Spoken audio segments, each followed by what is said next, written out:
Hey everyone, hope you're doing great. Welcome back to my channel. In today's video, we'll dive into what if Deku could absorb quirks temporarily by touch. Smash that subscribe button, and be sure to peek at the description below. Let's begin. The air in ground Gamma still carried a faint, metallic tang from the last class that had trained there. It was a sprawling industrial labyrinth of tarnished steel pipes, crisscrossing catwalks, and concrete towers that clawed at the artificial sky. It was a place designed to test mobility, strategy, and environmental awareness, three things Izuku Midoriya knew he desperately needed to improve. The chill that ran down his spine, however, had little to do with the morning air and everything to do with the man standing before them. Shota Aizawa's gaze swept across the 20 students of Class 1A, his eyes as dark and weary as ever, but with a new, hard edge to them. The bandages that had mummified him after the USJ incident were gone, but a thin, pale scar still curved beneath his right eye, a permanent reminder of their first real brush with villainy. The memory of it, the Nomu, Shigaraki's terrifying glee, Aizawa's broken body, was a ghost that haunted the edges of their school days. The attack on the USJ was a catastrophic failure on our part, Aizawa began, his voice a low monotone that somehow commanded more attention than a shout ever could. But it was also an unscheduled, real-world lesson. It taught you that villains will not wait for you to be ready. They will not fight you on your terms. They will exploit your weaknesses without a moment's hesitation. He paused, letting the weight of his words settle over them. The usual morning chatter was absent. No one fidgeted. They had all seen the abyss, and it had stared back. Your foundational hero training from this point on will be accelerated, he continued. We will push you harder. You will be expected to learn faster. Your quirks are tools, but a tool is useless in the hands of an unskilled craftsman. Today, we focus on anti-personnel combat and quirk application under pressure. You will be paired up. The objective is simple: force your opponent out of the designated combat ring or render them unable to fight. No holding back. The moment you hesitate in a real fight is the moment you lose. A list of pairings appeared on a holographic screen beside him. Izuku's eyes scanned it frantically, his heart thumping a nervous rhythm against his ribs. Todoroki vs. Shoji. A battle of overwhelming power versus sensory advantage and strength. Bakugo vs. Kirishima. A brutal slugfest of explosions and hardening. Izuku could already picture the sheer destructive force of that matchup. Yaoyorozu vs. Kaminari. Creation versus raw electricity. And then he saw his own name, Midoriya vs. Uraraka. A knot of anxiety and relief coiled in his stomach. Relief, because Ochiko Uraraka was his friend. She was kind and determined, and he wouldn't have to face the terrifying, silent judgment of Todoroki or the explosive rage of Kaken. But anxiety, because he knew firsthand how dangerous she was. Her zero-gravity quirk was subtle, powerful, and in a close-quarters fight, a single touch could spell his end. He glanced over at her. She caught his eye and gave him a small, determined smile, balling her hands into fists. Let's both do our best, Deku, she said, her voice bright with competitive spirit. All right, he stammered back, trying to mirror her confidence. His own power, one for all, was a volatile god slumbering in his limbs. He had finally achieved a modicum of control with 5% full cowling, a state that wreathed him in a crackle of green energy and pushed his physical abilities to their superhuman peak without shattering his bones. But it was a blunt instrument. A hammer in a world of scalpels. Against Uraraka's precise and debilitating quirk, he couldn't afford a single misstep. A full power smash was out of the question. He wouldn't risk hurting her that badly. This would be a fight of strategy, not strength. Find your assigned partner and ring, Aizawa commanded, his capture weapon unfurling slightly as if sensing his impatience. You have 5 minutes to prepare. Your matches begin on my signal. The class dispersed, the nervous energy finally breaking into murmurs and stretches. Izuku and Uraraka walked towards a ring marked with a large 4 on the ground, a wide circle painted on the dusty concrete floor, surrounded by a jungle of pipes and girders. So, Uraraka said, stretching her arms above her head. No hard feelings, right? Of course not, Izuku said, perhaps a little too quickly. He began his own stretches, his mind already racing, cataloging every bit of information he had on her. Quirk, zero gravity. Activation, touching a target with the pads on her fingertips. Can affect organic and inorganic objects. Maximum weight limit is around 3 tons. Can make herself float to increase her own mobility. Weakness, overuse causes severe nausea. To win, I have to avoid letting her get within arm's reach. My 5% full calling gives me a speed and strength advantage, so I should focus on outmaneuvering her and forcing her out of the ring with a controlled strike. I can use the environment, ricocheting off the pipes to change my attack vector. But she can do the same. She could make a piece of debris weightless and use it as a projectile, or make the ground beneath my feet light to throw off my balance. His muttering had started again, a low, subconscious stream of analysis. Uraraka giggled, snapping him out of it. There you go again. You're cooking up a whole strategy, aren't you? Izuku's face flushed red. Sorry. I was just, thinking. It's okay, she said, her smile softening. It's one of your coolest parts. But don't think I'll make it easy for you just because you've got me all figured out. Her eyes glinted with the same fire he'd seen during the battle trial against Kaken. She was a hero in the making, through and through. From across the grounds, a deafening explosion rocked the air, followed by a guttural roar. Is that all you've got, shitty hair? Bakugo and Kirishima's match had evidently started with a bang. Aizawa's tired sigh was audible even from 50 meters away. A loud buzzer echoed through ground gamma, the signal to begin. Izuku and Uraraka stood opposite each other in the ring, the space between them suddenly charged with tension. The friendly air evaporated, replaced by the focused silence of two competitors. Ready? Uraraka asked, dropping into a low, ready stance she'd learned from her internship with Gunhead. Izuku nodded, activating full cowling.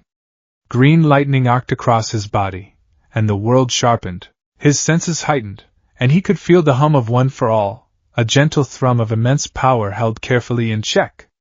Ready, the starting horn blared. Uraraka didn't hesitate. She lunged forward, not at him, but to the side, her hands slapping against a large, discarded metal plate lying just inside the ring.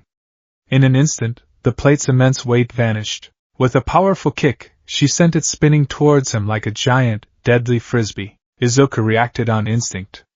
He dropped low, the plate whistling over his head, and pushed off the ground, the force of his 5% enhanced leap carrying him towards her in a green blur. He had to close the distance while she was off balance. But she was ready. As he came in, she stomped her foot down, her fingers brushing the concrete. The section of the floor right where he was about to land became weightless. His landing, which should have been solid and controlled, was instead like stepping onto a patch of invisible, frictionless ice. His balance shattered, and he stumbled forward, flailing. Clever! His mind screamed.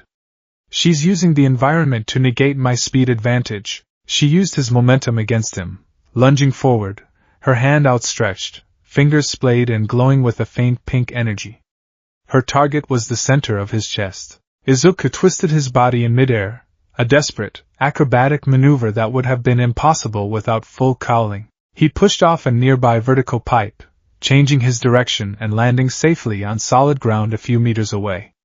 He was breathing heavily, his heart pounding. She was better, faster, and more creative than he had anticipated. You're not the only one who's been training, Deku! She called out, a grin on her face. The fight fell into a tense rhythm. Izuku would use his speed to try and find an opening, and Uraraka would use her quirk to control the battlefield, turning the solid ground into a treacherous trap and the industrial junk into weightless hazards. She was fighting smarter, forcing him to be constantly reactive. He dodged a volley of floating bolts, ducked under a swinging I-beam she tagged, and used his shoot-style kicks, still a work in progress, to deflect a piece of concrete she'd sent his way. He was being pushed back, slowly but surely, towards the edge of the ring. He needed to go on the offensive. Seeing a momentary opening as she recovered from making a large pipe float, he surged forward. This time, he wouldn't be predictable. He leaped, bounced off one wall, then another, a pinball of green energy, making his trajectory impossible to track. He was aiming for a swift, open-palmed strike to her shoulder that would be enough to knock her out of the ring. He was almost there. He could see the surprise in her eyes. His hand was inches from her shoulder, and then she smiled. It was a feint. The floating pipe he'd ignored suddenly dropped from the air behind him. Uraraka must have released it. He had two choices: get crushed by the pipe or abort his attack to dodge it. He chose the latter, twisting away, but the move killed his momentum and left him vulnerable for a split second. It was all the time she needed. She was on him in an instant, her movements fluid and practiced. Her hand shot out, not for his chest, but for his wrist, clamping down on it with surprising strength. At the same time, she hooked her leg behind his, pulling him off balance. It was a classic gunhead martial arts takedown. He was going down. He could feel the painted line of the ring just behind his heels. If she threw him, he would lose. Desperation flared in his chest, hot and sharp. He couldn't lose. Not now. Not when everyone was pushing themselves so hard. The memory of All Might's smile, the weight of the legacy he carried, the burning desire to be a hero who could save everyone, it all converged into a single, frantic thought: don't let go. His free hand shot out, grabbing blindly for something, anything, to stabilize himself. His fingers found purchase, closing around her forearm in a desperate, white-knuckled grip. Skin on skin. His bare hand on her bare arm. The world exploded. It wasn't an explosion of sound or light, but of pure sensation. A violent, electrical torrent surged through the point of contact. It was an invasive, shocking feeling, like plunging his hand into a live socket submerged in ice water. A phantom hum vibrated in his skull, and for a terrifying second, he saw the world through a pink-tinted filter. He felt the dizzying sensation of weightlessness, of the fundamental laws of physics bending to a gentle, persistent will. It was her quirk. He wasn't just observing it. He was feeling it, understanding it on an instinctual level he could never achieve through analysis. And as the alien power poured into him, he felt something else. Something being ripped away from her. He felt her strength, her stamina, her very energy being siphoned through his hand, a terrible, parasitic drain that made his stomach churn. For Uraraka, the world tilted on its axis. One moment, she was executing a perfect takedown, victory within her grasp. The next, a wave of profound, debilitating weakness washed over her. It was as if a plug had been pulled at the base of her soul. Her energy, her power, the very thing that made her her, was being leached away. The pink, glowing pads on her fingertips flickered and died, their light extinguishing like snuffed candles. Her muscles turned to water, and a wave of vertigo and nausea, far worse than anything her quirk's drawback had ever produced, crashed over her. Her grip on his wrist slackened. Her legs buckled. With a small, confused gasp, she stumbled back, her eyes wide with shock and a sudden, terrifying emptiness. She felt hollow. The entire exchange had taken less than 2 seconds. Izuku, reeling from the sensory overload, barely managed to stay on his feet. The strange, floaty energy now thrummed inside him, coexisting uneasily with the roaring furnace of One for All. It was like two powerful, opposing currents meeting in the same river, creating a chaotic whirlpool in his veins. He also felt the echo of Uraraka's exhaustion settling into his own bones, a phantom fatigue that made his head spin. He staggered back, his hand falling away from hers. "Uraraka-san?" he breathed, his voice trembling. What was that?" He looked at his hand, then at her pale, swaying form. The fight was forgotten. All that existed was the cold dread seeping into his heart. He took another step back, trying to clear his head, and his hand brushed against the very pipe that had nearly crushed him moments before. It was thick, solid steel, weighing at least a ton. His fingers made contact, and it floated. It lifted from the concrete floor with a soft, grinding scrape, rising a few inches into the air to hover with an impossible, silent grace. Izuku froze. His blood ran cold. He stared at the pipe, then at his hand, then back at the pipe. The connection clicked into place in his mind with the force of a physical blow. The tingling energy inside him. Uraraka's sudden weakness. The floating pipe.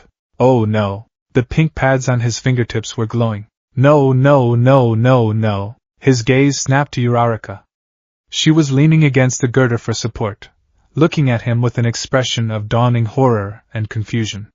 She saw her quirk, her power, being used by him. Deku-kun? She whispered, her voice faint. How? The dam of his composure broke. Panic, stark and absolute, seized him. This wasn't like Monoma's copy. Monoma touched someone and duplicated their quirk for a few minutes, leaving the original user unaffected. This was different. He hadn't copied her power. He had taken it. He had stolen it right out of her, leaving her weak, vulnerable, and quirkless. He was a thief. A parasite. I am sorry! He cried, the words tumbling out in a frantic rush. He lurched towards her, his hands held up defensively as if to prove he wouldn't touch her again. Uraraka-san, I'm so sorry! I didn't mean to. I don't know what happened. Are you okay? Did I hurt you? His mind was a maelstrom of self-loathing. How could this happen? Was this some twisted, unknown aspect of One for All? A power that drains and steals? The thought was sickening. The power of the symbol of peace, the power meant to save people with a smile, was hurting his friend, violating her in a way he couldn't begin to comprehend. He felt like a monster. As his panic reached its crescendo, the feeling inside him abruptly vanished. The light, floaty energy dissipated like smoke, leaving a strange, hollow ache in its place. The phantom fatigue intensified into a throbbing headache. Simultaneously, the massive pipe crashed back to the ground with a deafening clang that echoed through the entire training facility. Across the ring, Uraraka gasped as if waking from a trance. Color rushed back into her cheeks. A wave of warmth and familiar energy flooded her system, chasing away the terrifying emptiness. She felt the power of zero gravity settle back into her core, a comforting weight she hadn't even realized was so integral to her being until it was gone. The pads on her fingers began to glow faintly once more. The return was so sudden it made her stumble, her senses reeling. She looked at Deku, his face a mask of pure terror and guilt, and then at the pipe that had just fallen. It all clicked.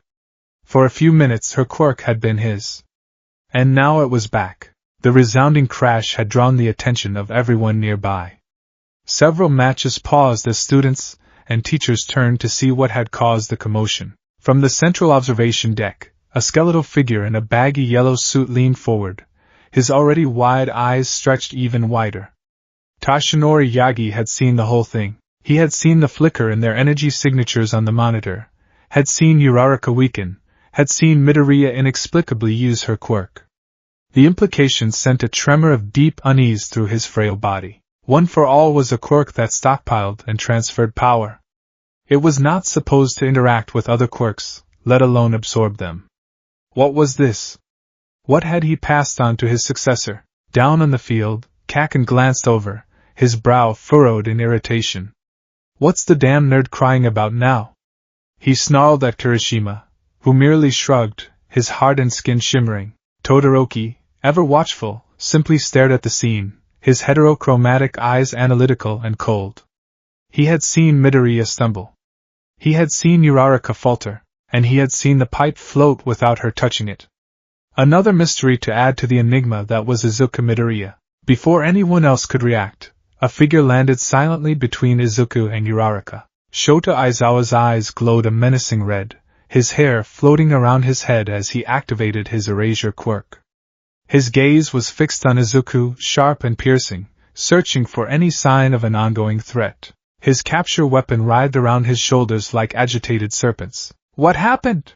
He demanded, his voice dangerously low. Izuku flinched, unable to meet his teacher's gaze. He was shaking, his mind still screaming at him. Parasite. Monster. Thief. I don't know, Sensei. He stammered, tears pricking the corners of his eyes. We were fighting, and I grabbed her arm, and then I felt strange, and she got weak, and I think I used her quirk. I'm so sorry, Uraraka-san. I'm so sorry. He bowed his head, shame burning his cheeks. Aizawa's gaze shifted to Uraraka. Are you injured? She shook her head, still trying to process the strange and violating experience. And no, I'm okay now. I just, for a minute, I felt really weak. And my quirk was gone. Then it came back. She looked at Izuku's distraught face, and her innate kindness overrode her own fear. It wasn't his fault, Sensei. He looked just as shocked as I was. Aizawa's eyes narrowed. He looked from his terrified student to his shaken one, then to the heavy pipe now resting firmly on the ground. He was an expert at deconstructing incidents, at seeing the truth beneath the chaos. Midoriya, a boy who shatters his own body out of sheer lack of control, suddenly manifests a new, subtle, and complex power? It didn't add up. Unless it wasn't new at all. His quirk registry file had said quirkless. But misdiagnoses, while rare, were not unheard of. Some quirks had such specific activation requirements that they could lie dormant for a lifetime. Perhaps Midoriya had one such quirk, and the immense, volatile energy of One for All, the power Aizawa suspected he was hiding, had acted as a catalyst, jump-starting it. This was no longer a simple training exercise. This was a matter of quirk security and student safety. That's enough, Aizawa said, his voice cutting through the tension with absolute finality. His hair settled back around his face as he deactivated his quirk. He walked over to Uraraka and placed a hand gently on her shoulder. Go to recovery, girl. Tell her you experienced sudden quirk exhaustion. I'll be there to file a full report shortly. But, she started, glancing worriedly at Izuku. Go, he repeated, his tone leaving no room for argument. With a final, uncertain look at her friend, Uraraka nodded and obediently headed towards the main school building. The other students, sensing the gravity of the situation, slowly resumed their own matches, though their movements were more subdued, their eyes occasionally flicking back towards Ring 4. The world seemed to shrink until it was just Izuku and his teacher, standing in the silence of the now empty combat ring. The weight of Aizawa's stare was immense. It wasn't angry, not exactly. It was heavy with a kind of grim, analytical intensity that was far more terrifying. Izuku felt like a specimen under a microscope. He stood there, trembling, waiting for the verdict. For the expulsion he was sure was coming. For the confirmation that he was too dangerous, too unstable to be a hero. He clenched his fists, his nails digging into his palms. He hated it. He hated this power. It felt dirty, wrong. It hurt people. It hurt his friends. Aizawa finally moved, his posture relaxing fractionally, though his expression remained unreadable. He took a slow breath, the kind a man takes before dealing with a long, complicated problem. He met Izuku's terrified, tear-filled eyes. Midoriya. His voice was quiet, devoid of accusation, but filled with an unnerving seriousness. We need to talk. Now. The walk from Ground Gamma to the main school building was the longest, quietest journey of Izuku Midoriya's life. Each step was a leaden weight, a fresh reminder of the horrifying power that had uncoiled within him. The normal, cheerful sounds of UA, the distant clang of the support course workshops, the chatter of students between classes, were muted, filtered through the thick, buzzing fog of his own panic. He walked a pace behind Shota Aizawa, his eyes fixed on the worn heels of his teacher's boots. He couldn't bear to look up. He could feel the stares of his classmates, even those still engaged in their spars. They weren't malicious, not yet, but they were filled with a potent cocktail of curiosity, confusion, and a new, unsettling wariness. He had seen it in their eyes, the subtle shift in how they viewed him. He was no longer just the earnest, self-destructive boy with the powerful quirk. He was something else now.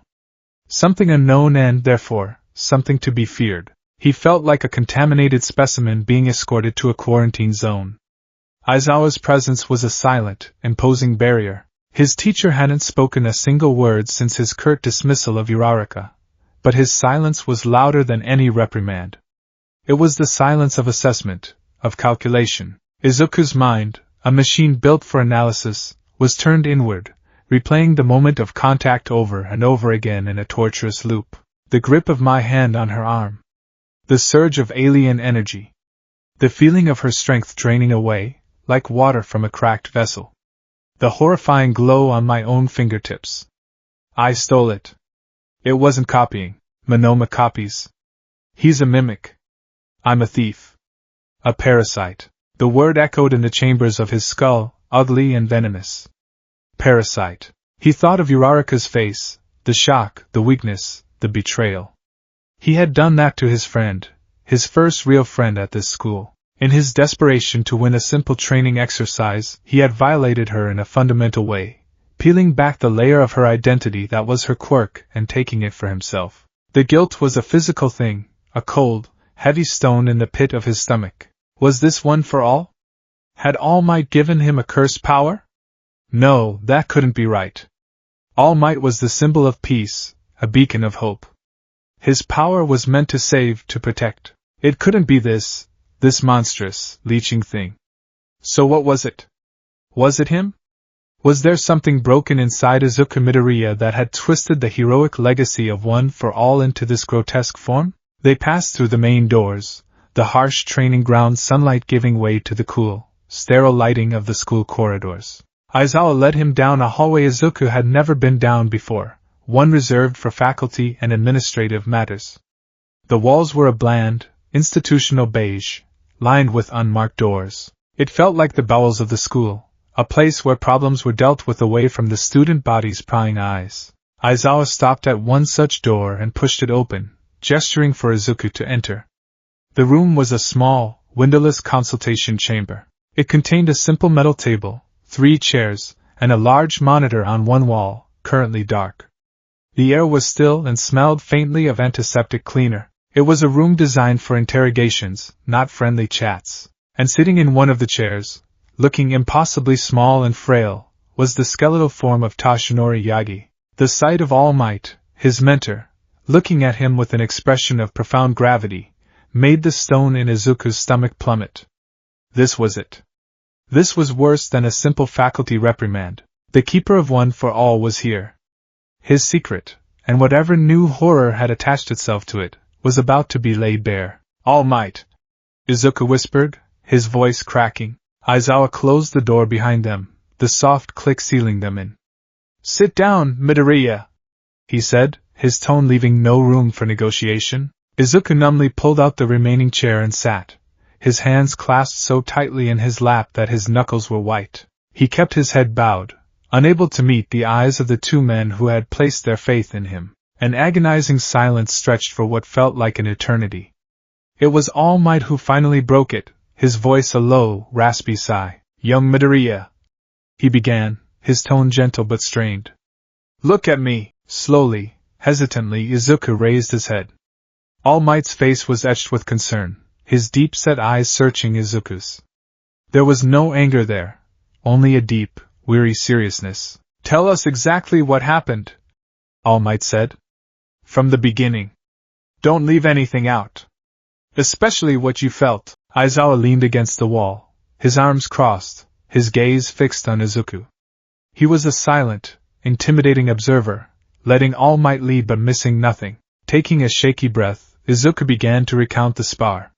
He described his strategy, Uraraka's clever use of her quirk, the way she had outmaneuvered him.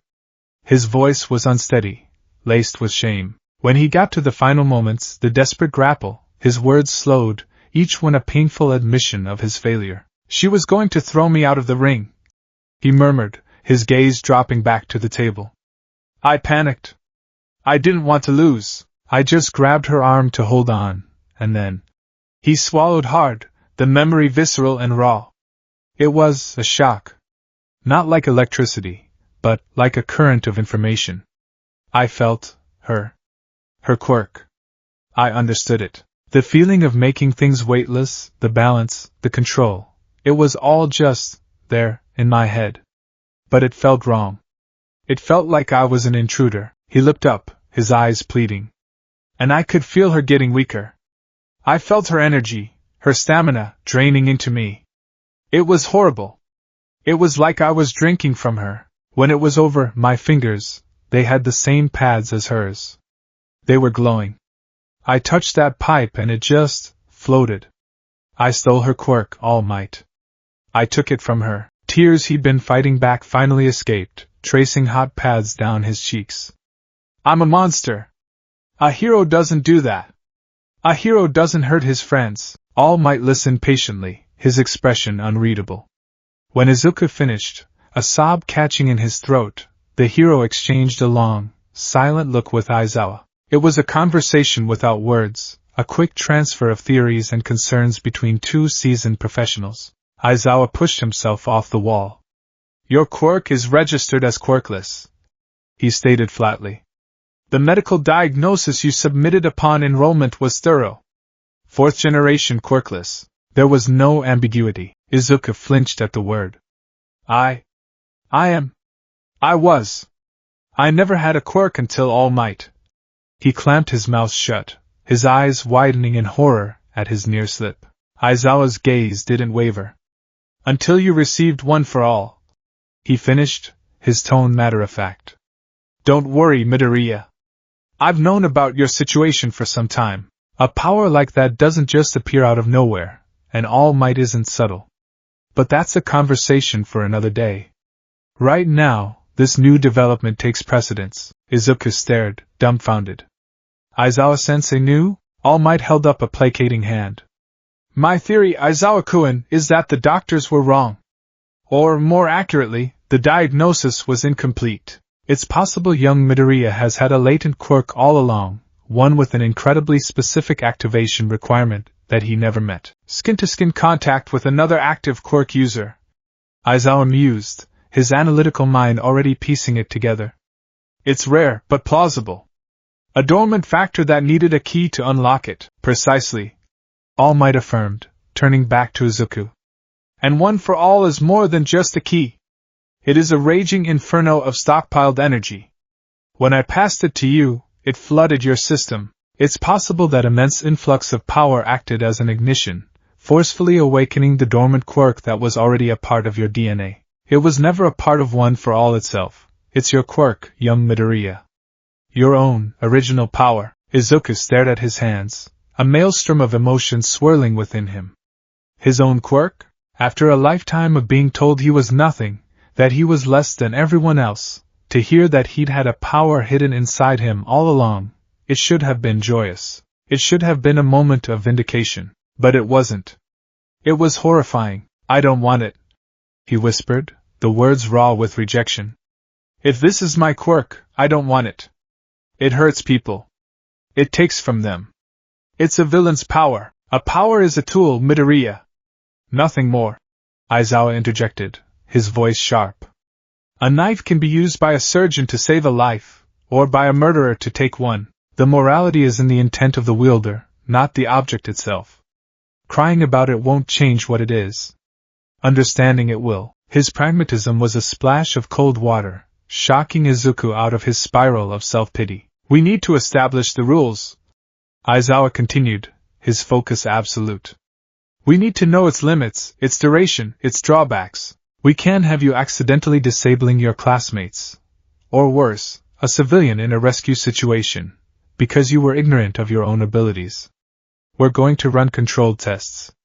Right now, tests? Izuku squeaked. But who will I? He couldn't bring himself to even think about touching another one of his friends like that. That's been arranged, Aizawa said, pulling out his phone and tapping a single button. I've asked Ectoplasm to meet us in one of the private training gyms.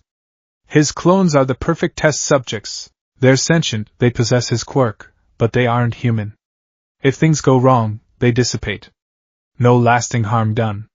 He looked at Izuku, his expression severe. And I will be there. The moment it seems you're losing control, I will erase both of your quirks. Understood? Izuku nodded numbly. It seemed he had no choice. The private gym was a stark white room, the walls and floor made of a durable, padded material.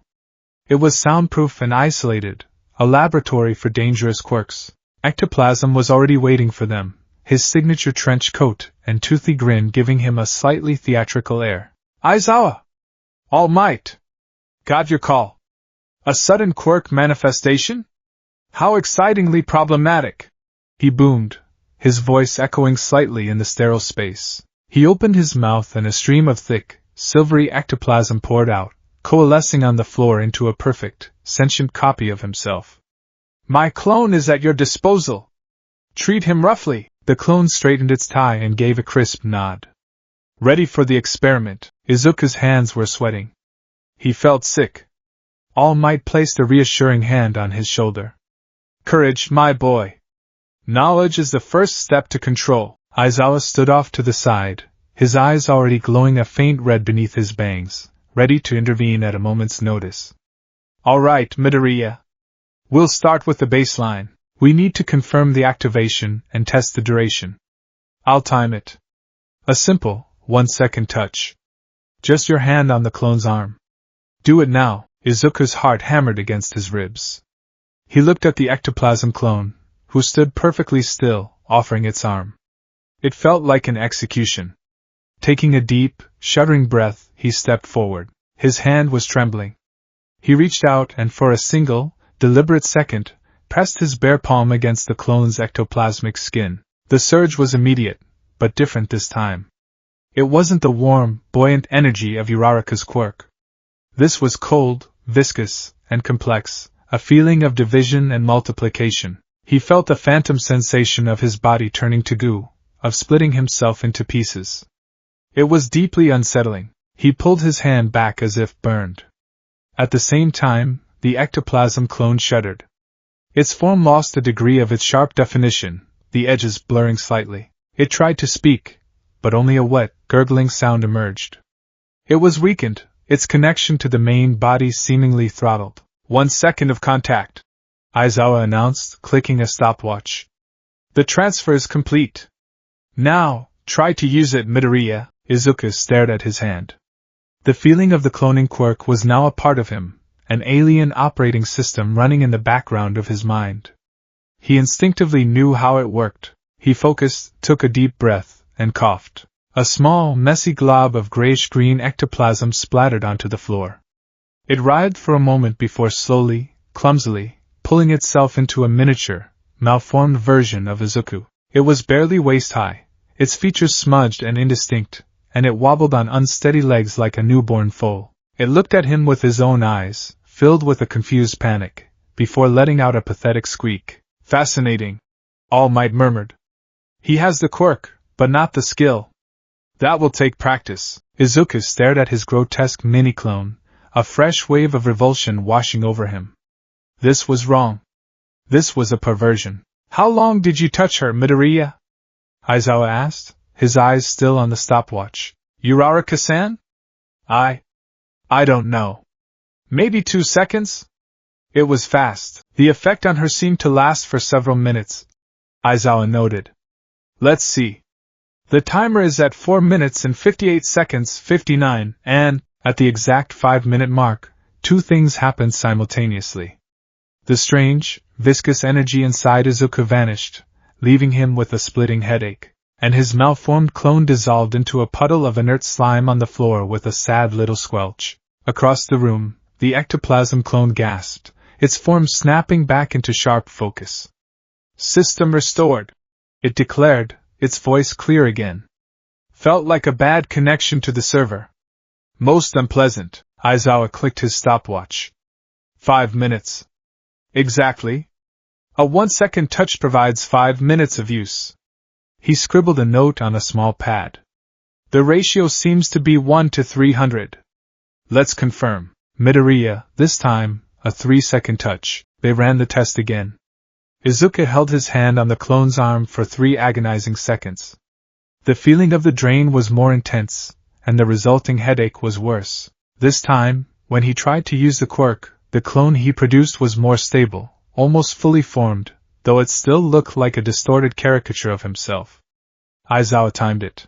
The quirk lasted for exactly 15 minutes. The ratio is consistent, Aizawa confirmed, his voice clinical. The target is left weakened and quirkless for the duration. The user gains the quirk and the instinctual knowledge to use it, but not the ingrained skill. The transfer puts a noticeable strain on your mind.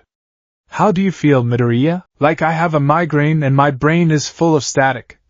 Izuku mumbled, rubbing his temples. The feeling of 2 quirks, one a roaring sun, the other a borrowed moon, warring for space inside him was profoundly disorienting. Let's test the upper limit, All Might suggested, though his eyes were fixed on Izuku's pale face.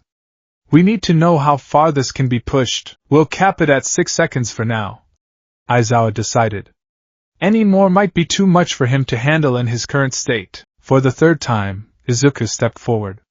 Holding contact for 6 seconds felt like an eternity. The torrent of energy was a deluge now, a violent flood that made his vision swim. He felt the clone's energy drained to almost nothing, and a corresponding wave of nausea and fatigue washed over him. The mental strain was immense. It felt like his skull was a container about to crack under the pressure. When he finally pulled away, he staggered back, gasping. The ectoplasm clone collapsed into a barely coherent puddle of goo, unable to even maintain its humanoid shape. 6 seconds, Aizawa said grimly. That gives you 30 minutes of use. Try it, Izuku focused, fighting through the pounding in his head. This time, the clone he produced was a perfect duplicate. It stood up, looked at its hands, and then at Izuku, its expression a mirror of his own horror. This is what you feel? The clone asked, its voice his own. This is awful, Izuku couldn't answer. The mental load of running one for all, his own consciousness, and now a fully active, separate quirk, was staggering. It was like trying to listen to 3 different, chaotic songs at the same time. His thoughts felt sluggish, disjointed. The 30 minutes crawled by. Izuku sat on the floor, his head in his hands, while his perfect, miserable clone stood silently, a living testament to the power he'd stolen. All Might and Aizawa observed, taking meticulous notes. When the half-hour was up, the quirk vanished from his system with a jolt that made him cry out in pain. His clone dissolved, and the original ectoplasm clone on the other side of the room reformed, looking thoroughly drained. Okay, Izuku gasped, pressing the heels of his palms into his eyes. Okay, I understand it now. I understand how it works. He looked at his 2 teachers, his expression one of desperate pleading. And I'm never using it again. A heavy silence fell over the gym. That is an illogical and emotional response, Midoriya, Aizawa said bluntly. It's a villain's quirk, Izuku retorted, his voice rising with a frantic edge. It feeds on other people. It leaves them helpless. What if I did that to Kirishima-kun before a building fell on him, or to Yaoyorozu-san when the team needed her to create something? I'd be responsible. It's too dangerous. And what about the inverse? All Might countered, his voice soft but firm. What if you were facing a villain with a powerful area of effect quirk, one that was about to harm dozens of civilians? What if, with a single touch, you could neutralize that threat completely, turning their own power against them to protect others? Is that a villain's act? But the cost. There's always a cost in our line of work, young Midoriya. All Might's voice gained a spark of its old fire. Every time I pushed myself past my limit, there was a cost. Every time Aizawa-kun uses his quirk for an extended period, he suffers from debilitating dry eye. Your power's cost is borne not just by you, but by another. That does not make it evil. It makes it a quirk of profound responsibility. A quirk that requires absolute trust between you and your allies. Izuku shook his head, unconvinced. They'd be afraid of me. I'd be afraid of myself. I can't be a hero who makes people scared to even touch him. The image of Rogue from the old pre-quirk era comics flashed in his mind, a tragic hero, isolated by the very power meant to help others. Untouchable. Alone. He looked down at his bare hands, the source of this terrifying power. An idea, born of fear and desperation, began to form in his mind. A barrier. He needed a physical barrier. Gloves, he said suddenly. I need gloves. Full coverage ones, made of a durable, non-conductive material.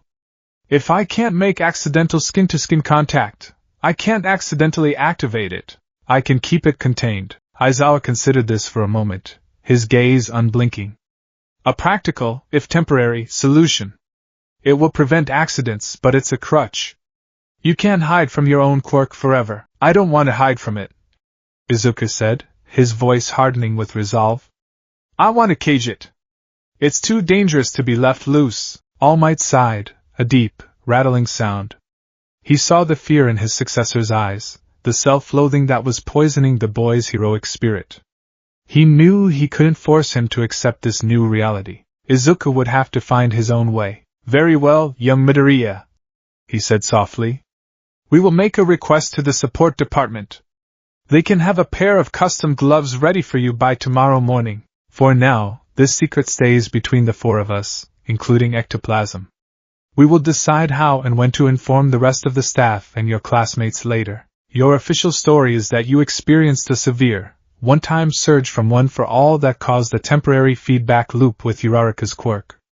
It's thin, but it will have to do. Izuku nodded, a small measure of relief cutting through his misery. He could contain it. He could put it away. Later that evening, a small box was delivered to his room in the newly established dorms. Inside, nestled in soft foam, was a pair of sleek, dark green gloves. They were made of a high-density polymer fiber, designed to withstand extreme wear and tear while insulating him from accidental contact. He slowly pulled one on. The material was smooth and cool against his skin. It covered his hand completely, from his wrist to the tips of his fingers. He flexed his hand, the glove moving with him like a second skin. He felt safer, but also profoundly isolated. This was a prison of his own making. There was a soft knock on his door. He opened it to find All Might standing there, holding a thermos. "May I?" the hero asked. Izuku stepped aside and let him in. All Might poured 2 cups of tea, the steam fogging the air between them. He gestured to the glove on Izuku's hand. "They fit well?" "Yes, sir," Izuku said quietly. All Might took a sip of his tea, his gaze thoughtful. "I understand your fear, my boy. Truly I do. The day I first realized the sheer, world-breaking power I held, I was terrified. One for All felt like a burden too heavy for any one man to carry." He looked at Izuku, his eyes filled with a deep, unwavering belief. "But a burden shared is a burden lightened. You see your new quirk as a parasitic thing that takes. I see it differently. It is a power that cannot function without a connection to another person. It is useless on its own. It requires a partner. It requires trust given and trust received." He leaned forward, his voice dropping to a near whisper, filled with a power that had nothing to do with muscles. "That quirk, young Midoriya, which you see as a curse, could also be an incredible tool for a hero who carries the trust of others. A hero who doesn't just fight for people, but with them. Think on that." With that, he finished his tea, gave Izuku's shoulder a gentle squeeze, careful to touch the fabric of his shirt, and left. Izuku stood alone in the quiet of his room, the scent of tea lingering in the air. He looked down at his gloved hands, one still bare, the other now encased in its dark green shell. All Might's words echoed in his mind, a hopeful melody trying to break through the dissonant chorus of his own fear. A hero who carries the trust of others. He slowly pulled on the second glove, covering his last point of direct contact with the world. The feeling of safety was immediately overwhelmed by a profound sense of loneliness. All Might saw a tool for a hero, but as Izuku stared at his own reflection in the dark glass of his window, all he could see was a monster, finally properly bound. The weeks leading up to the UA Sports Festival were a fever dream of relentless training. The atmosphere at the school crackled with an electric, competitive energy that was both infectious and deeply intimidating. Every student was pushing themselves to their absolute limit, honing their quirks and strategies for the chance to shine on the national stage. For Izuku Midoriya, it was a period of intense, agonizing conflict. He wore the gloves everywhere. They had become a part of his hero costume, a part of his school uniform, a part of him. They were a constant, physical reminder of the parasitic power he kept leashed within his own DNA. The dark green polymer was a barrier between him and the world, a shield against the horrifying potential of his own touch. His friends had noticed, of course. "New gloves, Deku?" Uraraka had asked, her voice carefully casual. The official story, a one-time quirk feedback loop, had been accepted, but the memory of the incident lingered in the air between them like a ghost. She never flinched from him, never avoided him, but a subtle hesitation now preceded any physical contact, a phantom memory of the draining emptiness she had felt. "They look cool. Very pro, yeah, just a support item upgrade," he'd replied, his smile feeling brittle and fake. "To help with grip and, impact stabilization." Ida, ever earnest, had chopped his hand through the air. "An excellent proactive measure, Midoriya-kun. A true hero is always prepared. Your dedication to improving your equipment is admirable." Only Bakugo seemed to see through the lie. He would cast sidelong glances at Izuku's gloved hands, his crimson eyes narrowed in suspicion. He hadn't said a word about it, but Izuku could feel the weight of his scrutiny, another layer of pressure on his already burdened shoulders. The internal war raged on. His new quirk, which All Might had taken to calling synchro, in their private discussions, was a constant presence in the back of his mind. A locked room in his mental landscape. He devoted every waking moment to mastering one for all, pushing his 5% full cowling to be more efficient, more powerful. He focused on his shoot style, trying to turn his legs into weapons to compensate for his increasingly fragile arms. He told himself he didn't need synchro. He would win with his own power, the power All Might had entrusted to him. He would prove he wasn't a thief, but his mentors had other ideas. You're thinking of it as a separate entity, a monster to be caged, All Might said during one of their grueling private training sessions. They were in one of the school's deserted gyms, the air thick with the smell of sweat and ozone. Izuku was panting, his body wreathed in green lightning, while All Might, in his skeletal form, observed from the sidelines. But it is a part of you, young Midoriya. To deny it is to deny a part of your own potential. A hero uses every tool at their disposal. It's not a tool, it's a vulnerability, Izuku retorted, his frustration boiling over. It hurts people. It relies on weakening my allies, or... Aizawa's tired voice cut in from the doorway, making both of them jump. It relies on an ally trusting you enough to lend you their strength when you need it most. Stop being sentimental. It's a tactical asset. One that requires intelligence and strategy, not just brute force. Aizawa's gaze was sharp, analytical. He had been observing Izuku's training from afar, noting the boy's obsessive avoidance of his own innate ability. Your reliance on one for all is making you predictable. You have a sledgehammer, so every problem looks like a nail. But the sports festival isn't about just hitting hard. It's about being adaptable. It's about outthinking your opponent. He jerked his head towards the door. You're so afraid of this power, you haven't even attempted to understand its applications beyond raw absorption. You need to learn how to manage it. How to think with it. Your next training session is with someone who understands the mental strain of juggling quirks. A sense of dread, cold and absolute, washed over Izuku. Who? Aizawa's lips quirked in a rare, cruel semblance of a smile. Someone who will be insufferably smug about the entire experience. The next day, Aizawa led Izuku to another private training room. Standing in the center with his arms crossed and a smirk that could curdle milk was Nito Monoma from Class 1B. Well, well, well, Monoma drawled, his voice dripping with condescension. If it isn't Class 1 as Golden Child. Come to learn at the feet of your betters? I heard a fascinating rumor about you, Midoriya. Something about developing a quirk that's a cheap, brutish imitation of my own elegant power. Though I hear yours is more parasitic. How delightfully villainous. Izuku clenched his gloved fists. Aizawa-sensei said you were going to help me train. Oh, I am, Monoma said, circling him like a shark. Aizawa-sensei has tasked me with a noble mission, to teach the ape how to juggle. My copy quirk allows me to hold and use multiple powers at once. A feat of immense mental dexterity you clearly lack. Your little synchro quirk only allows you one at a time, correct? Pathetic. But the principle is the same. The mental strain of housing a foreign power in your mind. Aizawa stood by the wall, a silent warden. The objective is simple, Midoriya. You will absorb Monoma's quirk. You will then attempt to use it to copy my quirk. You need to learn to manage the mental load of having multiple powers active in your consciousness, even if one is just a gateway to another. Izuku's blood ran cold. Absorb Monoma's copy? The thought was a paradox, a brain-twisting nightmare. What would happen? Would he be able to copy other quirks? And Aizawa-sensei's erasure? That was a power that required immense focus and control. Don't be shy, Monoma purred, extending a bare hand. Come on. Take it. Let's see what that crude power of yours can really do. Hesitantly, Izuku peeled off one of his gloves. The air on his bare skin felt alien and dangerous. His hand trembled as he reached out and for a single second pressed his palm against Monoma's. The sensation was bizarre. It wasn't a singular torrent of energy like with Uraraka or ectoplasm. It was a chaotic library, a jumble of faded echoes of quirks Monoma had copied in the past. It was messy, unfocused, and deeply confusing.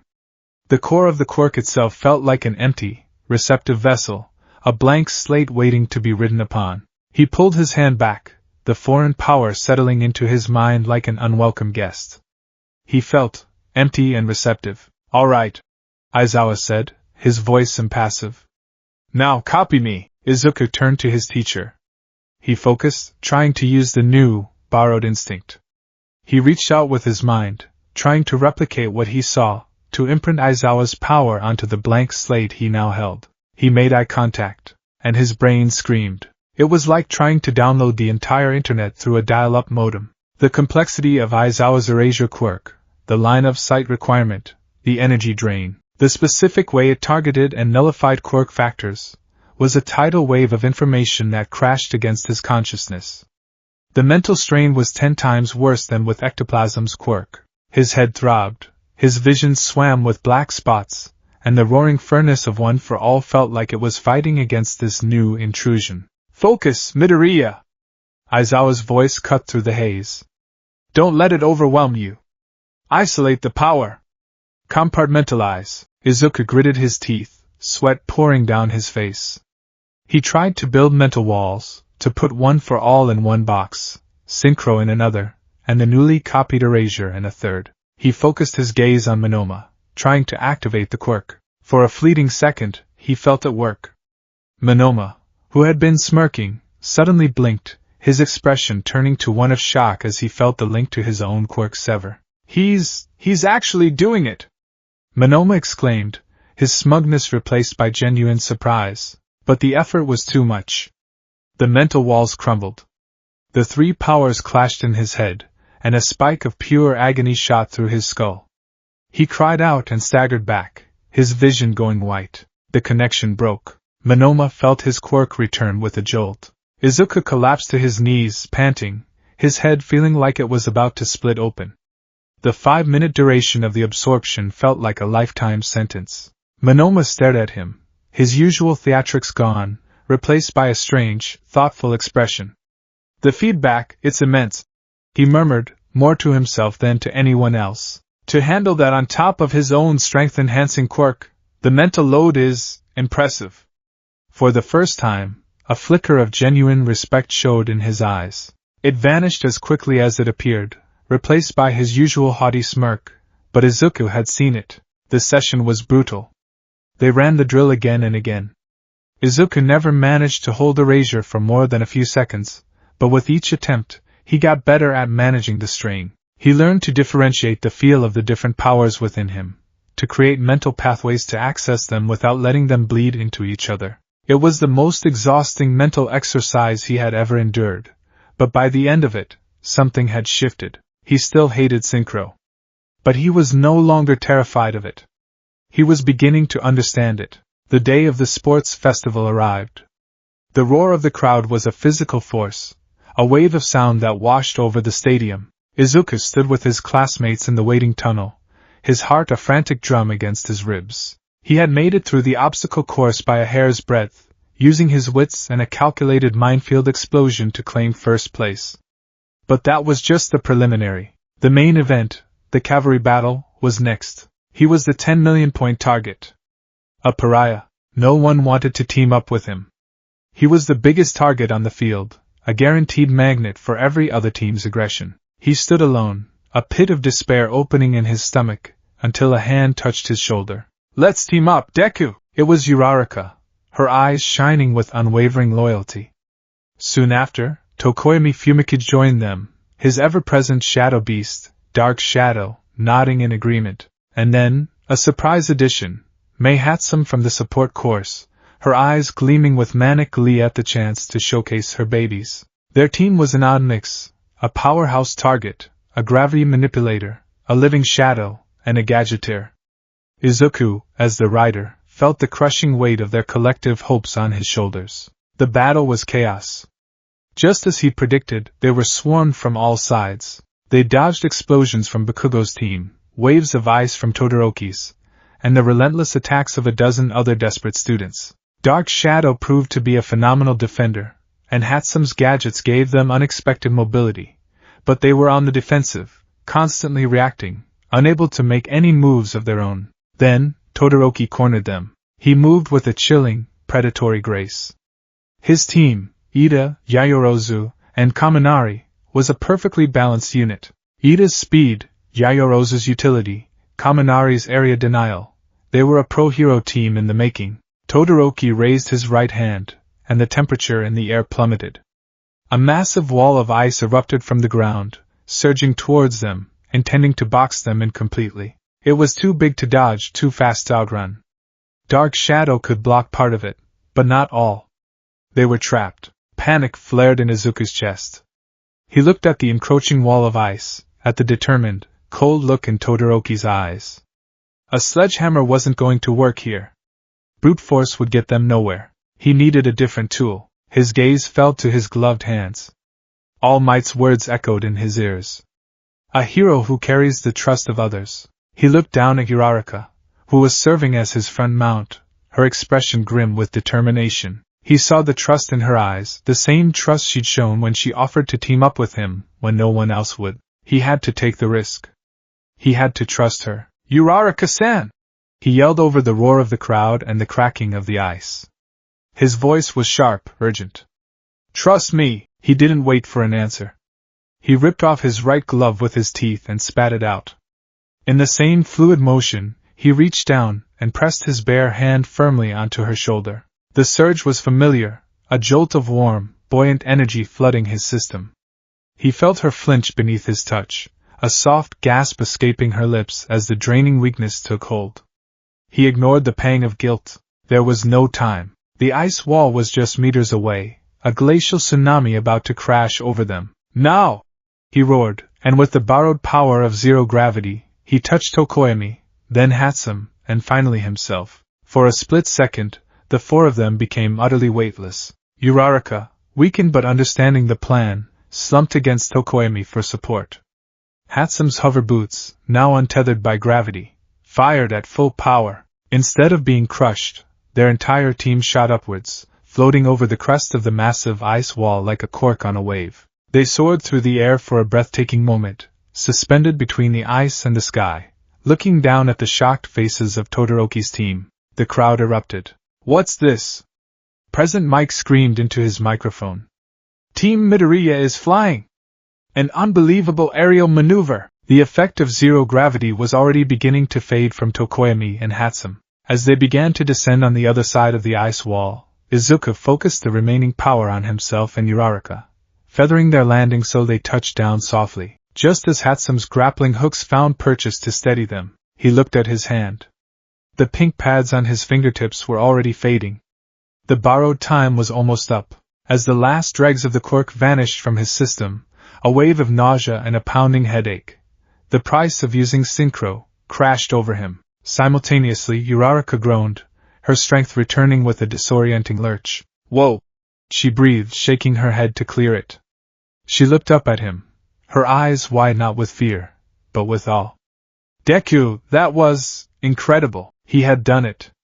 He had used synchro not as a weapon of last resort, but as a strategic asset. He had used it with consent, with trust, and it had saved them. A small, fragile sprout of confidence began to bloom in the barren soil of his fear. Maybe All Might and Aizawa were right. But across the field, his momentary triumph was met with a gaze of burning intensity. Shoto Todoroki stared at him, his expression a mixture of profound shock and calculated curiosity. He hadn't just seen the maneuver, he had seen the moment of contact. He had seen Uraraka falter. He had seen the telltale pink glow of zero gravity, not on her hands, but on Midoriya's. His father's words about All Might's connection to Midoriya, his own suspicions about the boy's seemingly suicidal quirk, it all swirled together into a new, more complex puzzle. Midoriya didn't just have a simple strength enhancer. He had something else. Something that could seemingly take another person's quirk. Todoroki's fists clenched at his sides. The mystery of Izuku Midoriya had just deepened, and he was more determined than ever to solve it, and to crush it. The fire in his heart, the one he had sworn never to use, flickered with a dangerous, unfamiliar heat. The buzzer sounded, signaling the end of the cavalry battle. Team Midoriya had survived, their 10 million-point headband still securely around Izuku's neck. They had won the round. But as Izuku looked at Todoroki's unrelenting stare from across the field, he knew he hadn't just secured a place in the next round. He had painted an even bigger target on his back, and he had just shown one of his most powerful rivals a new and dangerous weapon in his arsenal. The risk had paid off. But the consequences were just beginning. He retrieved his discarded glove and slowly, deliberately, pulled it back on. The cage was back in place, but now he knew, with terrifying certainty, that he had the key. The aftermath of the cavalry battle was a storm. Izuku Midoriya's shocking use of a second, entirely different quirk became the single most talked about event of the sports festival's first half. The public, ever hungry for novelty and spectacle, was electrified. Commentators on hero forums and news channels exploded with theories. Was he a late bloomer with two quirks? A new type of evolutionary mutation? The speculation was wild, sensational, and overwhelmingly positive. He was dubbed a miracle, a wild card, the most exciting prospect to emerge from UA in years. But within the hallowed, hyper-competitive halls of UA itself, the reaction was vastly different. Here, where quirks were not just superpowers but identities, the response was a cocktail of awe, suspicion, and a quiet, creeping fear. The whispers started almost immediately.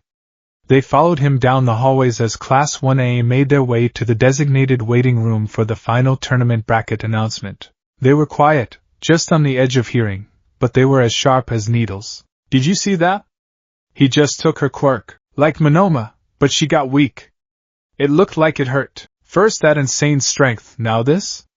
What even is he? Is that even legal in the tournament? Izuku walked with his head down, his gloved hands shoved deep into the pockets of his gym pants. He tried to tune it out, to focus on the lingering adrenaline from their victory, on Uraraka's beaming smile and Tokoemi's gruff nod of approval. But the whispers were insidious. They wormed their way past his defenses, planting seeds of doubt and shame that his victory couldn't erase. He had saved his team, yes, but the method was now under intense scrutiny, and it was twisting his achievement into something strange and unsettling. He could feel the change in his classmates. It wasn't overt hostility. It was a subtle shift in distance. A hesitation.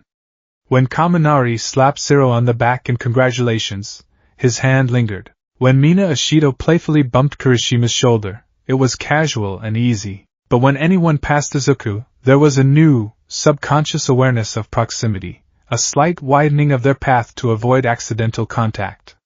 They were treating him like a live wire. The most venomous whispers, unsurprisingly, came from the source of his impromptu training session. A parasite in hero's clothing! Nito Monoma's voice sliced through the low murmur of the hallway. He stood with his own Class 1B teammates, his expression one of theatrical disgust, though a keen observer might have noticed a flicker of genuine unease in his eyes. Did you see it? He doesn't just copy like a refined gentleman such as myself. He drains his own teammates dry. Sucks them hollow to fuel his own ambition. Class 1A, so desperate for the spotlight they're willing to resort to such brutish, vampiric tactics. It's utterly shameful. Several 1A students bristled. Shut up, Monoma! Kirishima growled. He saved his team. It was a manly, tactical decision. Manly? Monoma scoffed, placing a dramatic hand over his heart. Tell that to Uraraka-san. She looked like she was about to collapse. He used her, a tool to be discarded. And you all celebrated? Truly, the moral compass of the so-called top class is broken beyond repair. Uraraka, who had been walking beside Izuku, stopped and turned, her usual cheerful face hardened with anger. That's not what happened. I trusted him. It was our strategy, and it worked. Ah, the sweet, naive justification. Monoma sighed, shaking his head. The bond between a parasite and its willing host. How tragically beautiful. Be careful, Class 1A. Keep your hands to yourselves, or this hero might just decide he likes the taste of your quirks too. Monoma's words, though laced with his usual brand of irritating drama, struck a nerve. They gave voice to the unspoken fear that now lingered in the air. Izuku saw it in the flicker of doubt in Jiro's eyes, in the way Mineta subconsciously shrank away from him. He felt his face flush with a hot, sick shame. He wanted to scream that it wasn't like that he hated it, that he would never use it unless he absolutely had to. But what could he say? Monoma wasn't entirely wrong. He had drained his friend. He had left her weak. The confrontation was broken up by the arrival of Midnight, who announced the start of the lunch break before the final one-on-one tournament. As the students dispersed into the crowded cafeteria, the social fallout became even more apparent. Izuku's self-imposed isolation, once a mental state, now became a physical reality. He got his tray of katsudon and found an empty table in a far corner, the other students subconsciously giving him a wide berth. Uraraka and Ida made a beeline for him, their loyalty a small, warm light in the growing cold. "Don't listen to Monoma, Deku-kun," Uraraka said, sitting down opposite him with a determined thud of her tray. "He's just trying to get under everyone's skin."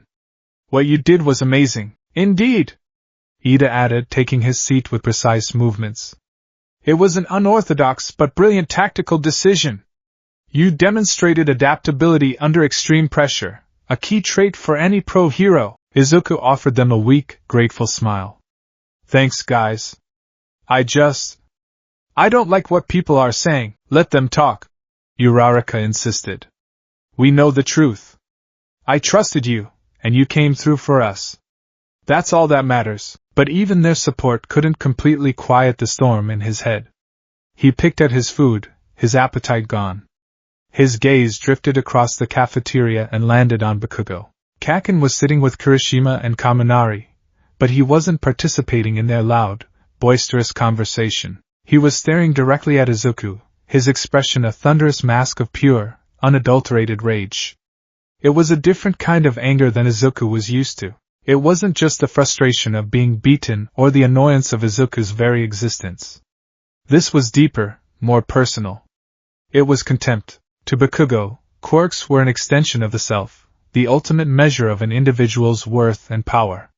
His own quirk, Explosion, was a part of his soul, loud, powerful, and undeniably his. The idea of someone else being able to simply take that power, even for a moment, was the ultimate violation. It was cheating in the most fundamental sense of the word. It was theft of the highest order. Izuku wasn't just some pebble on the side of the road anymore. He wasn't just the quirkless wonder who'd lucked into a powerful ability. In Bakugo's eyes, he had become a thief, a parasite, a cheater who bypassed the hard work and struggle of developing one's own power by simply stealing it from others. It invalidated everything Bakugo believed in. Izuku quickly looked away, his stomach twisting into a painful knot. The approval of the crowd meant nothing. The whispers of his classmates were hurtful, but Bakugo's silent, burning condemnation felt like a physical blow. The final tournament bracket was announced. His first-round opponent was Hitoshi Shinso from the General Studies course. Izuku's analytical mind immediately kicked into gear, a welcome distraction from his social anxieties. Shinso Hitoshi? Quirk, brainwashing. He placed surprisingly high in the obstacle course despite no obvious mobility quirk. President Mike mentioned his quirk was powerful but hadn't been demonstrated. The name itself is the biggest clue. It probably activates verbally. He gets his opponent to respond to him, and then he can control them. That must be how he won his cavalry battle points.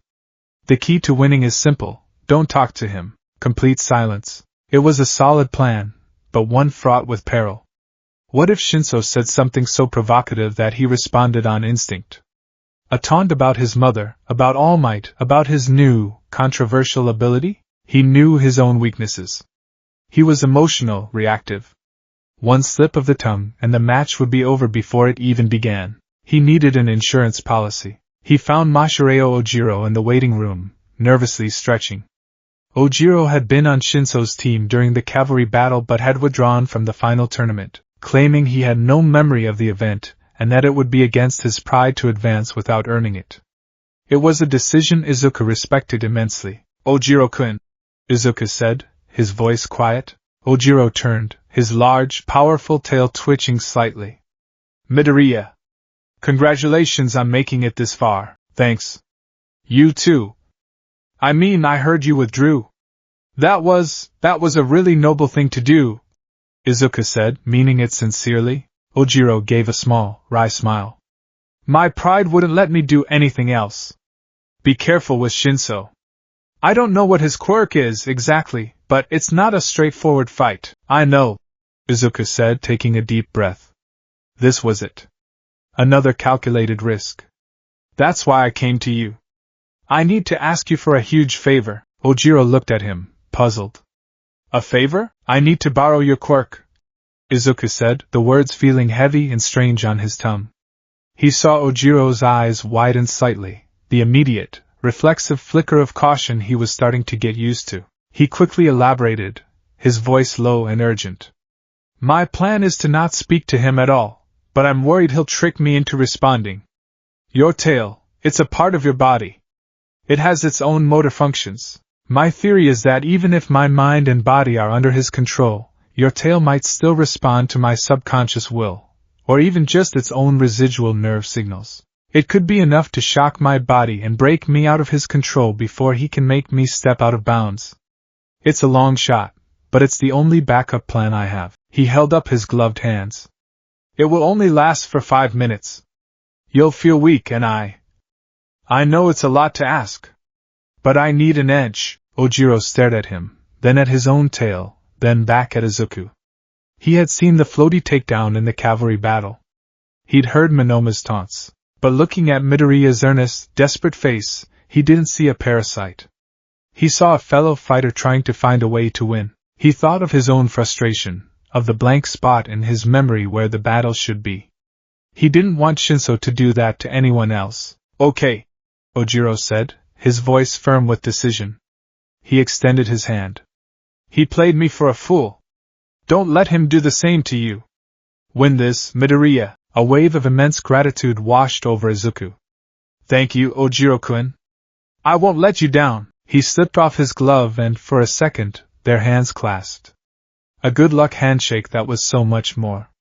The surge of synchro was different yet again. This was a purely physical power, a phantom limb suddenly sprouting from the base of his spine. It felt solid, powerful, and deeply, deeply strange. He felt Ojiro's stamina drain into him, a familiar but still unsettling sensation. As Ojiro leaned against the wall, looking paler, Izuku quickly put his glove back on.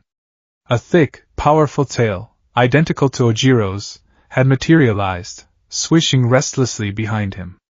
It was a startling sight. He had 5 minutes.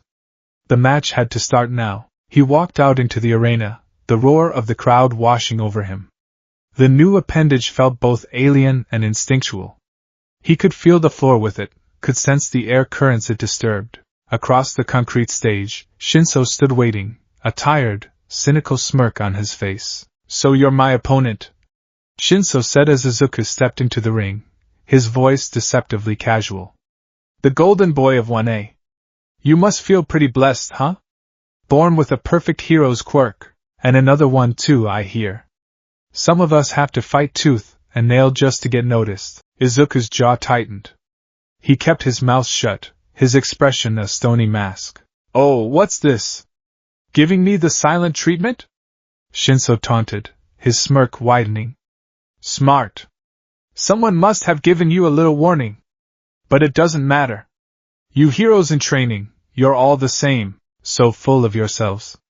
You think you've already won. Izuku took a deep breath, focusing on the solid weight of the tail behind him. Don't talk. Don't respond. Just charge and push him out. But then Shinso's taunt shifted, his words sharpening into a cruel, precise dagger aimed right at Izuku's heart. I saw that kid you were talking to in the hallway. The one with the tail. He looked pretty pathetic, didn't he? Dropping out because his pride was hurt. What a weak-willed loser. He doesn't deserve to be in the hero course. A flash of white-hot anger shot through Izuku.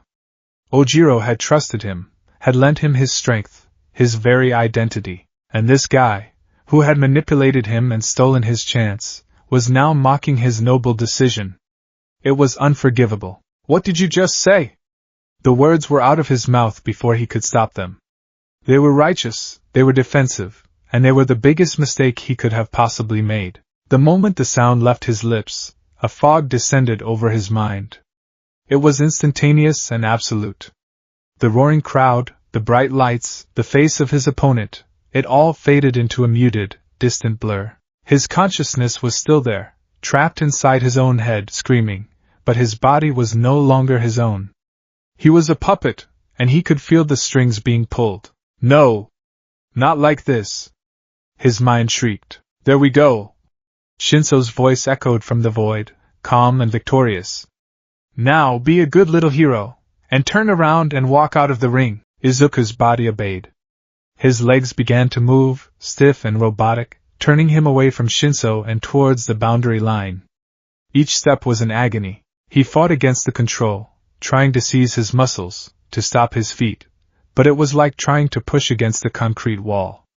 He was a prisoner, in his own body. Is this it? Is this how I lose? After everything? Desperation clawed at him. He couldn't move his arms, his legs, his head. But what about the tail? It wasn't truly his. It was a borrowed appendage, a foreign piece of biology temporarily grafted onto his system. He focused every ounce of his trapped will, every shred of his panic and rage, on that one single point at the base of his spine. Move! For a terrifying second, nothing happened. Then, a flicker. A twitch. Not a conscious movement, but a violent, spasming jolt, like a residual nerve firing. The tail, acting on some primal, borrowed instinct, whipped around and slammed into the concrete ground with tremendous force. Crack! The impact sent a jarring shockwave through his entire body. The concrete shattered, and a spike of intense pain shot up his spine. The pain was real, it was physical, and it was his. And it was enough. The mental fog shattered like glass. The world rushed back in, the roar of the crowd, the blinding lights, the shocked expression on Shinso's face. He was back in control. His feet were just inches from the boundary line. He didn't hesitate. He whirled around, the borrowed tail adding to his rotational momentum, and charged. Shinso, completely stunned that his brainwashing had been broken, had no time to react. Izuku didn't use one for all. He didn't need to. He slammed his shoulder into Shinso's chest, pushing him back, step by step, until Shinso's feet crossed the white line. As Shinso is out of bounds! Midnight announced, her voice filled with disbelief. Midoriya wins the match! The crowd was stunned into a momentary silence, then exploded into a confused but appreciative roar. They had no idea what they had just witnessed, but they knew it was dramatic. Izuku stood panting in the center of the ring, the borrowed tail swishing once behind him before it dissolved into nothing, its 5-minute duration up. The phantom limb sensation vanished, leaving a dull ache in its place. He had won. But the victory felt hollow, tainted by the whispers and the stares. He had proven his new power was useful, but he had also confirmed everyone's fears. He could take what he wanted, when he wanted. As he walked back towards the exit tunnel, his path was blocked. Bakugo stood there, his body vibrating with a barely contained rage. His crimson eyes were blazing, not with rivalry, but with pure, undiluted disgust. You! Bakugo snarled, his voice a low, dangerous growl. He didn't shout.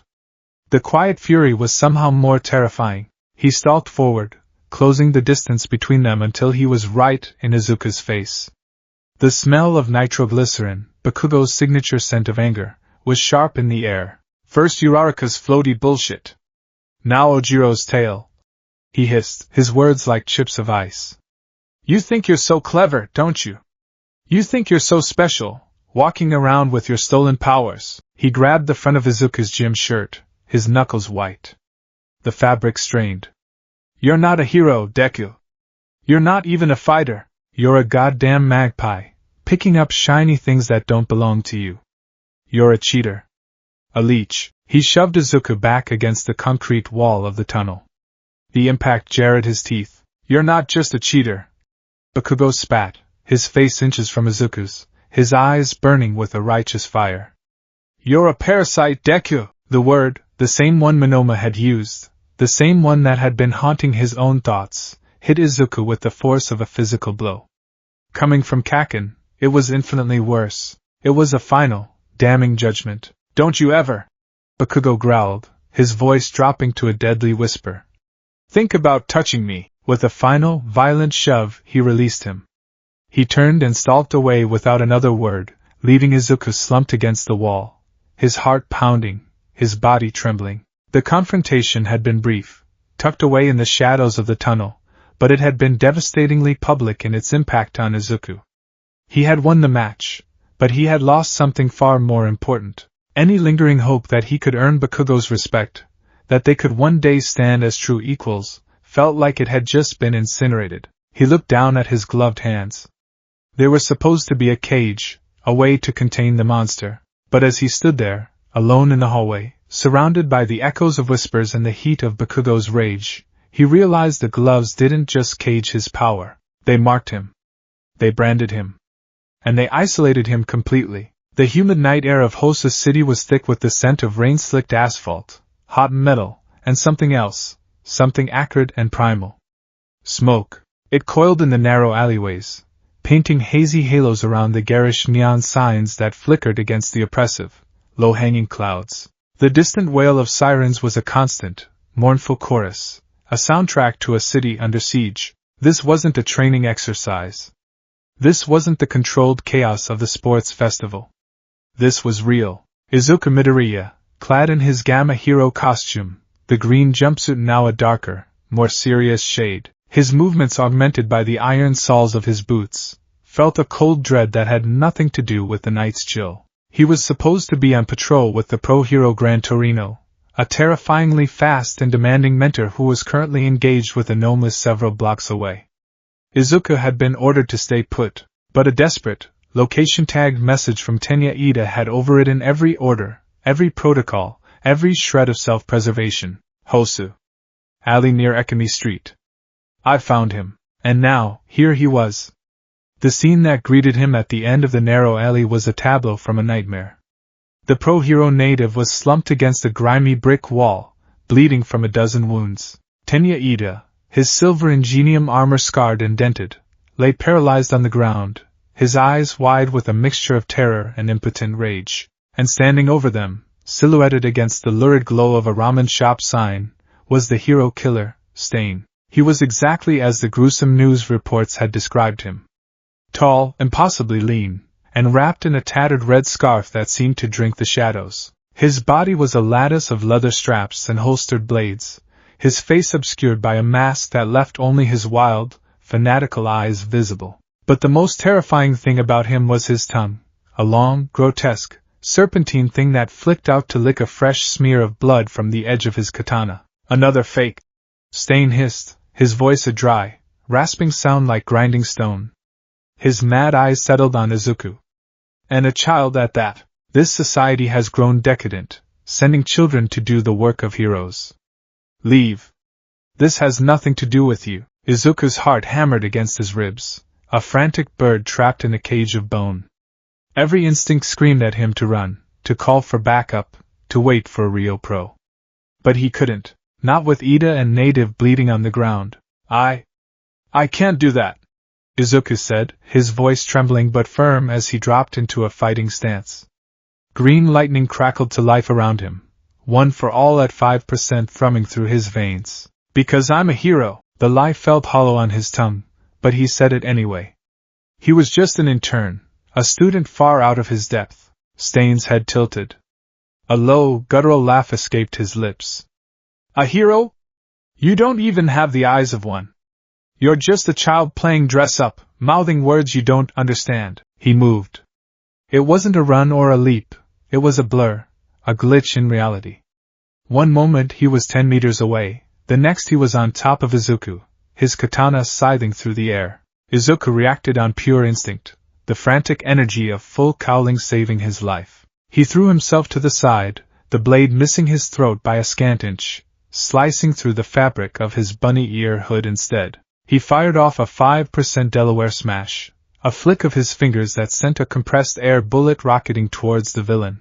Stain deflected it with a casual flick of his own sword, the air pressure barely making him stumble. He was impossibly fast, impossibly skilled. This wasn't a brawler like the Nomu. This was a predator, an apex fighter whose every movement was honed for a single purpose: to kill. Midoriya! Don't! Ida cried out from the ground, his voice strained with agony and shame. Run away! This is my fight. It has nothing to do with you. I inherited my brother's name. I have to be the one to stop him. The name of a hero means nothing if you're dead, Ida-kun. Izuku yelled back, his mind racing, analyzing, desperately searching for a weakness. Stain's quirk, blood curdle. He ingests a sample of his opponent's blood and can paralyze them. The duration depends on blood type. Ida is type A, so he'll be paralyzed the longest. I can't let him cut me. Not even a scratch. The dilemma was immediate and absolute. His own secret quirk, Synchro, was a potential game changer. If he could touch Stain, if he could absorb blood curdle, he could neutralize the villain's greatest weapon. But the thought was a suicide mission. To use Synchro, he needed bare skin-to-skin contact. To get that close to Stain meant entering the range of his dozen blades. It was exactly what the hero killer wanted. He would be playing directly into his enemy's hands, practically offering his blood on a silver platter. No. Synchro was not an option. It was a liability, a siren's call to a foolish, self-destructive strategy. He had to rely on his own power. He had to rely on one for all. The fight became a deadly dance. Izuku used full cowling to ricochet off the narrow alley walls, turning the confined space into his advantage. He used shoot style, his iron-souled kicks creating sparks as he aimed to disarm Stain rather than engage him head-on.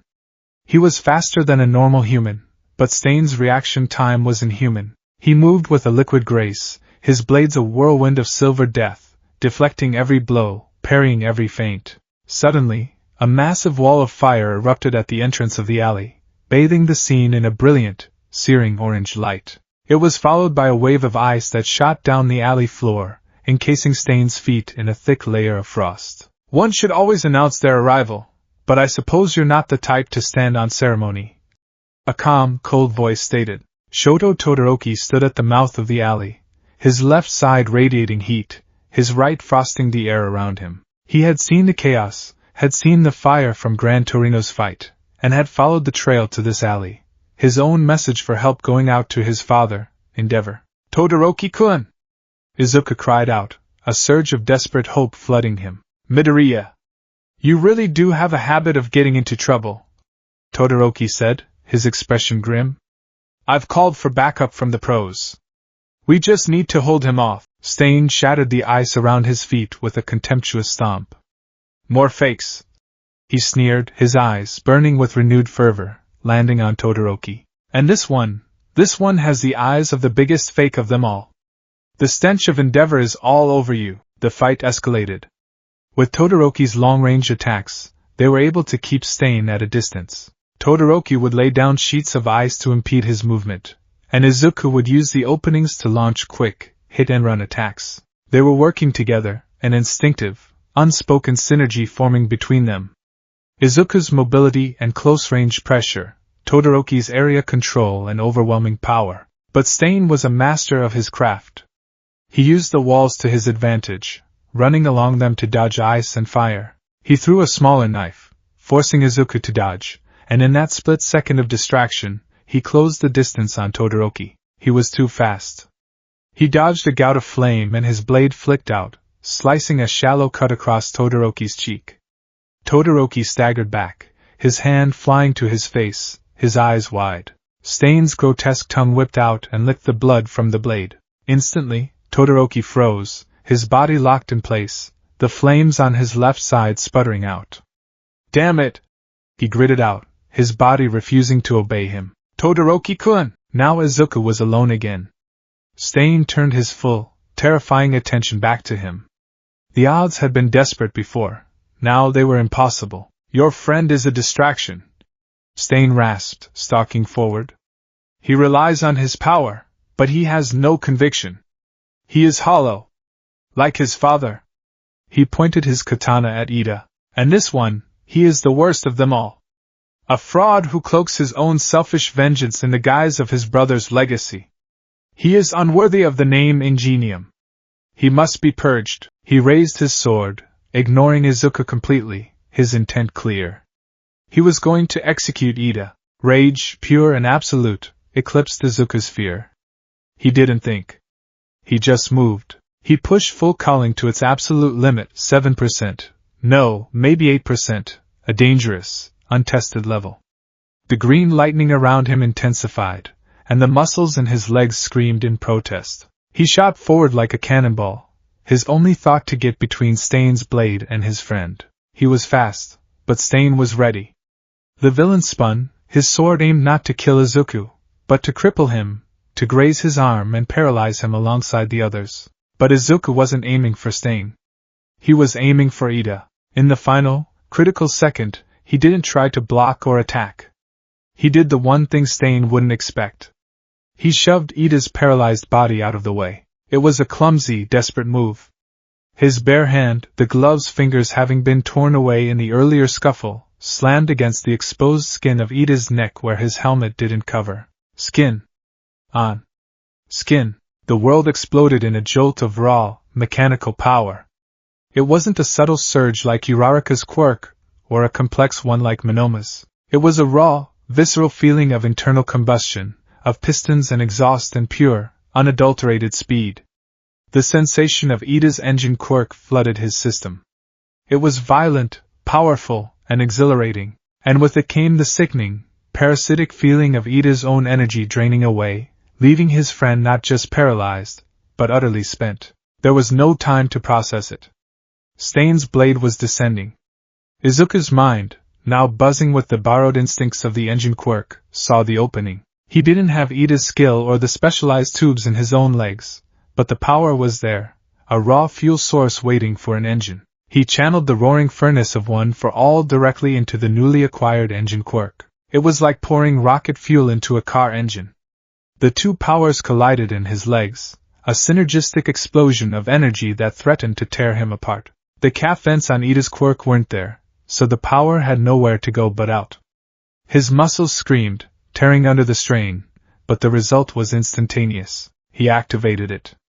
Recipro burst. The power surged through him, a brutal, 10-second-long explosion of speed. He moved faster than he ever had before, faster even than Stain. The world became a smear of color and light. He saw the surprise in the hero killer's eyes, the first genuine shock he'd shown all night. Izuku didn't throw a punch. He didn't have the control. Instead, he twisted his body, putting all of the combined chaotic power of OFA and engine into a single, devastating kick. Synchro drive, smash! His iron-soled boot connected with Stain's jaw with the force of a freight train. There was a sickening crunch of bone. Stain was lifted off his feet and sent flying down the alley, crashing into a pile of overflowing dumpsters with enough force to dent the thick steel. He lay still, unmoving. The power in Izuku's legs died. The 10 seconds were up. The engine quirk vanished from his system, leaving a phantom ache and a wave of nausea. But the real pain was from One for All. His leg was on fire, the muscle shredded, the bone likely fractured from the sheer, uncontrolled force of the kick. He collapsed to the ground, his vision swimming with black spots, a strangled cry of agony escaping his lips. He had won. He had saved Ida. He had done it by making the hardest choice of his life. He hadn't used synchro for his own gain, to steal a villain's power for an easy win. He had used it in a moment of pure, selfless desperation, absorbing his friend's power not to empower himself, but to move his friend's body out of harm's way. The resulting attack had been a byproduct, a desperate improvisation. He had proven, if only to himself, that the quirk wasn't inherently villainous. It was a tool, and its morality was defined by his intent, but the cost was immense. He looked over at his friends. Todoroki was still paralyzed.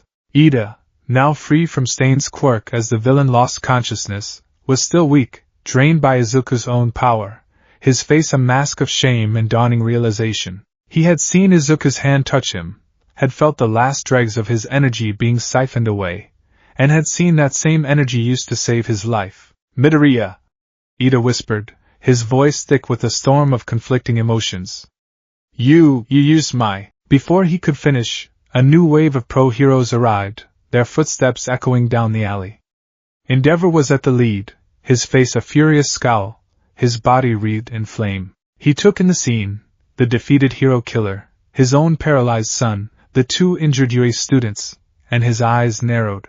Gran Torino zipped into the alley a moment later, his expression grim. He saw Izuku on the ground, his leg mangled, the lingering energy of two distinct quirks, the green lightning of one for all and the faint, silvery afterimage of engine, crackling around his battered body. The image was one of absolute heroism. A young student, standing against an infamous villain to protect his friends. But it was also deeply unsettling. It was the image of a boy who had reached into his own friend, taken his power, and used it with devastating, self-destructive force. As the paramedics rushed in, placing him gently onto a stretcher, Izuku's gaze met Ida's.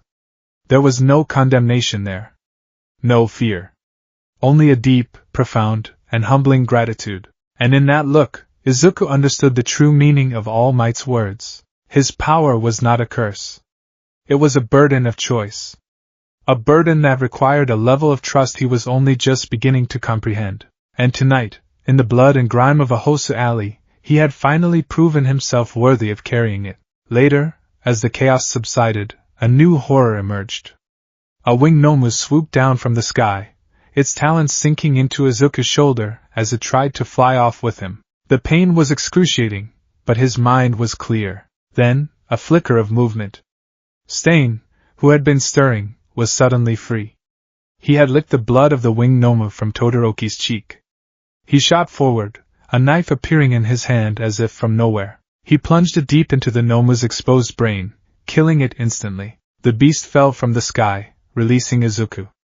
Stain stood over him, not as a villain, but as a twisted sort of savior. And then, he turned to face the assembled pro-heroes, including Endeavor. His aura was overwhelming.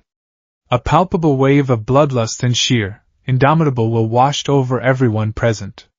Even Endeavor, the number 2 hero, took an involuntary step back. "All of you, fakes!"